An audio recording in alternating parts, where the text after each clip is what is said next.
No período colonial, 80%, certo? 80% do povo no período colonial que residia em nosso país era de negros. Essa afirmação é correta? Eu te falo, não. Essa afirmação não é correta. Primeiro temos que olhar as nuances demográficas que impediam o quê? Que a população negra ela atingisse os 80%. Isso é impossível de forma generalizada. E o outro lado da moeda, que o Brasil colonial era digamos, um mosaico demográfico, muito mais fragmentado do que as grandes plantações de açúcar sugerem. E qual seria as afirmativas que eu posso falar aqui referente a dizer que no período colonial era impossível que existisse 80% de negros? Primeiro, a presença de indígenas inviabilizada, certo? A presença de indígenas inviabilizadas. Muitas estatísticas coloniais, elas focavam no litoral e nas áreas de exportação. Só que, no entanto, em grande parte do território, especialmente no Grão-Pará, no território do Maranhão e em São Paulo, né, a base da população não era negra, mas indígenas e mameluca. O que seria mameluca? Mameluca é a mistura de branco com índio, certo? E mais, até meados do século XVIII, a língua mais falada em São Paulo e no norte era língua geral. E que língua geral era essa? A que era baseada no tupi, e não o português ou línguas africanas, como muitos historiadores erroneamente falam.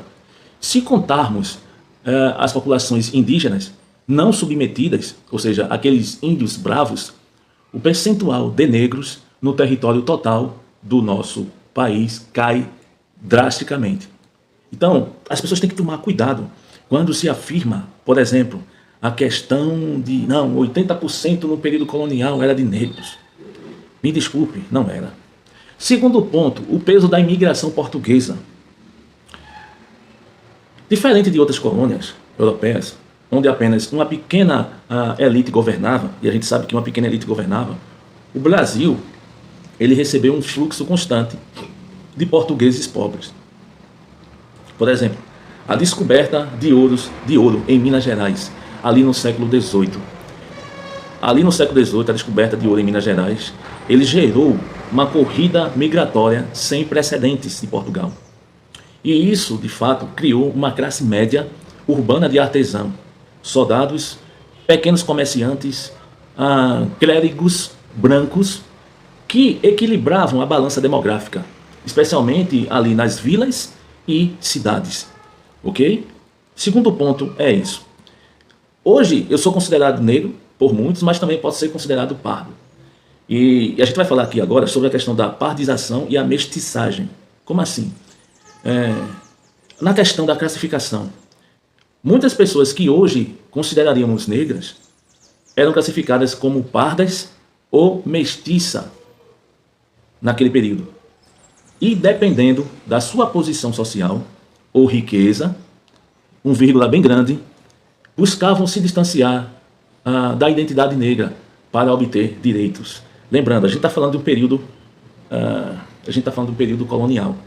Então, para obter direito hoje, você tem que falar que é negro. No passado era o contrário. Por exemplo, se você dissesse que não era negro, obtinha acesso a cargos públicos. Então, temos que entender isso. E isso, a partir do momento que existiu esse tipo de coisa, no passado também, isso diluía drasticamente a estatística de pretos no censo ali do período da colônia. Então, em 1872, onde houve o primeiro censo oficial, ainda no Império, os pretos, só para você ter ideia, era apenas 19,7% da população. Os negros eram apenas 19,7% da população. Enquanto os pardos, no período da colônia, esses são dados, certo? Eram 38,3% e os brancos eram 38,1%.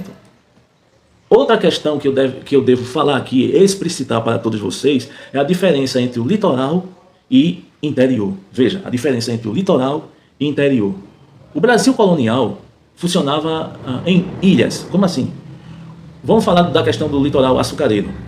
Sim, a população negra ali no litoral açucareiro era maciça, beirando basicamente os 70% a 80% em locais específicos.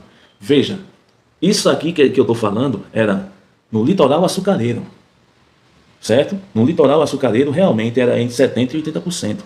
Só que não só compõe vamos dizer, o Nordeste, o litoral açucareiro, tem o sertão e a pecuária. Já nessa localidade do sertão e pecuária, a dinâmica aqui era totalmente diferente. O trabalho era extensivo e utilizava muito mais homens livres, pobres, como por exemplo, mestiço, brancos, pobres ou índios aculturados, do que a mão de obra escravizada em larga escala, que era a cara e mais rentável, podemos dizer assim, que era a cara e mais rentável na agricultura de exportação. Então, por exemplo, vamos fazer uma reflexão. Se a gente pega o recôncavo baiano, o predomínio era negros escravizados, que aí era nos engenhos de açúcar. Se a gente pega ali na parte de São Paulo, são os brancos e os mamelucos, que aqui vem a subsistência e o bandeirismo. Se a gente pega na Amazônia, eram os indígenas e os caboclos, podemos dizer assim, que aí pegamos a extração de drogas do sertão. Se a gente pega em Minas Gerais, misto, né? Mas tem uma forte presença negra, que é a mineração e a urbanização. Então, quando a gente fala que 80% da população na colônia era negra, é uma tese extremamente falha. Por quê? Porque projetamos a realidade do engenho de açúcar para todo o continente brasileiro. Então, quando se afirma, não, 80% da população no Brasil, no período da colônia, é de negros, isso aí é uma inverdade. Por quê? Porque só projetamos a realidade do engenho de açúcar para todo o continente brasileiro. Mas o Brasil, né, era um país de muitos Brasis, podemos dizer assim. Um negro no Nordeste, um indígena no Norte e o mestiço branco no Sul e no interior de São Paulo. Basicamente isso. Então, a pessoa tem que ter muito cuidado para simplesmente falar alguma coisa. Eu vejo, em particular aqui, muitas pessoas falando muita coisa para defender viés ideológico, viés político, e eu não estou aqui para defender não, está entendendo a questão? Por isso que eu venho em contraponto isso. Veja só, outra questão que eu queria deixar bem evidente aqui, fora o contraponto que eu trouxe referente à afirmação de um professor de história que dialogou comigo e fez essa afirmativa porque ele é afrodescendente, e eu discordo completamente, né? Eu acho que quando você argumenta sobre algo, você tem que tomar cuidado. Porque o que acontece?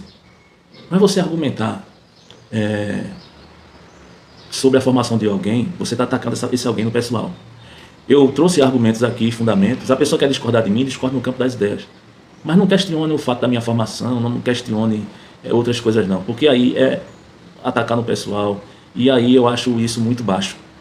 Só que eu não estou entrando de paraquedas sobre esse tipo de coisa, esse tipo de assunto no campo educacional. Eu não comecei hoje, entende? Só que, pelo fato de não falar e trazer a narrativa que o outro quer ouvir, as pessoas terminam misturando o meio de campo e atacando no pessoal. Não sou melhor e nem pior do que ninguém, certo? Só que eu acho que quando você está no diálogo e esse diálogo, certo, é feito entre duas ou mais pessoas, o que eu entendo como a questão sobre a educação é o seguinte, né? Eu entendo sobre o campo educacional a seguinte coisa, que quando uma pessoa está falando, o outro para ouvir. Quando esse está falando, esse outro para ouvir. Isso se chama educação. E quando há falha nisso, o processo não é a questão da universidade, é uma falha no seio familiar, né? É uma falha dos princípios familiares também.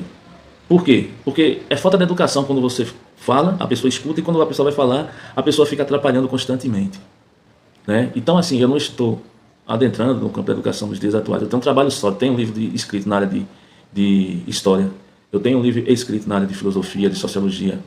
Entende, pessoal? Eu não estou começando agora. Então, o mínimo que a pessoa pode ter com o outro é a questão do respeito. Infelizmente, não tem respeito, muitas vezes, por diversos profissionais aí que ficam defendendo seus viés ideológicos. Veja só, não sou melhor do que ninguém, mas eu tenho segurança nas coisas que eu falo. Tudo que normalmente eu falo, eu venho com a fundamentação, certo, por detrás, né? Eu atuo em algumas áreas. paleontologia, arqueologia, etc., história, filosofia, ciência, etc. Ganhei prêmios em várias áreas do conhecimento. E em 2024, pela Espanha, eu ganhei na área de paleontologia e antropologia. Está aqui, ó. Tá vendo aqui? 2025 eu ganhei na área de educação, doutor de honoris causa. Está aqui.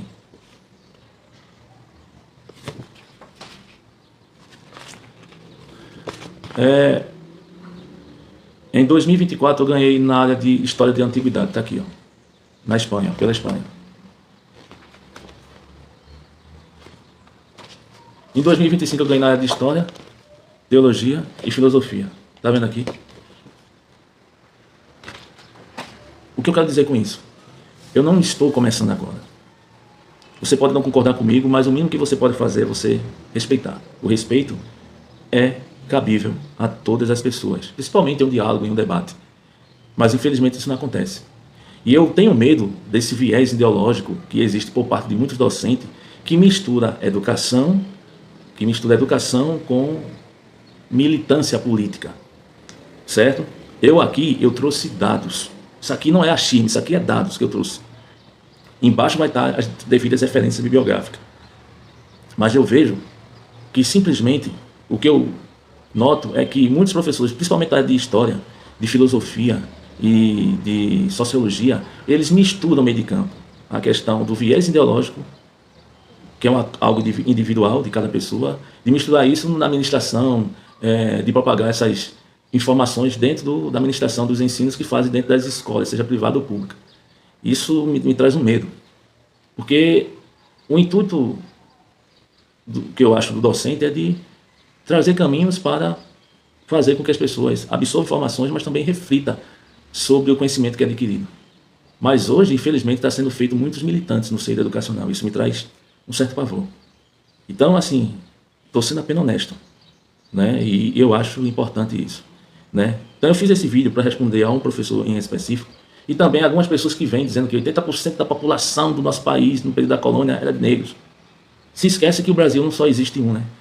Temos vários Brasis dentro de um Brasil, né? E se a gente fala dentro desse Brasis, ou seja, no plural, isso aí é uma inverdade completa, não tem fundamento isso de forma alguma, né? Então eu queria deixar isso bem evidente, né? Então isso aí não tem fundamento. Da mesma forma que Boris Fausto nunca foi de direita, foi de esquerda e ele mesmo falou de boca isso, né? Então eu acho que as pessoas têm que tomar cuidado com algumas afirmações que faz, né? E respeitar os mais velhos, respeitar a profissão do outro e, particularmente, quando for indagar sobre alguma coisa, que indague no campo das ideias, sem os ataques pessoais. E referente à questão ideológica, eu não participo dessa, e nem comungo dessa briguinha ideológica, né? Que eu acho importante frisar esse tipo de coisa. Eu não comungo dessas briguinhas ideológicas que se faz entre docentes no seio educacional, de forma alguma, tá bom? Um abraço do professor Nascimento.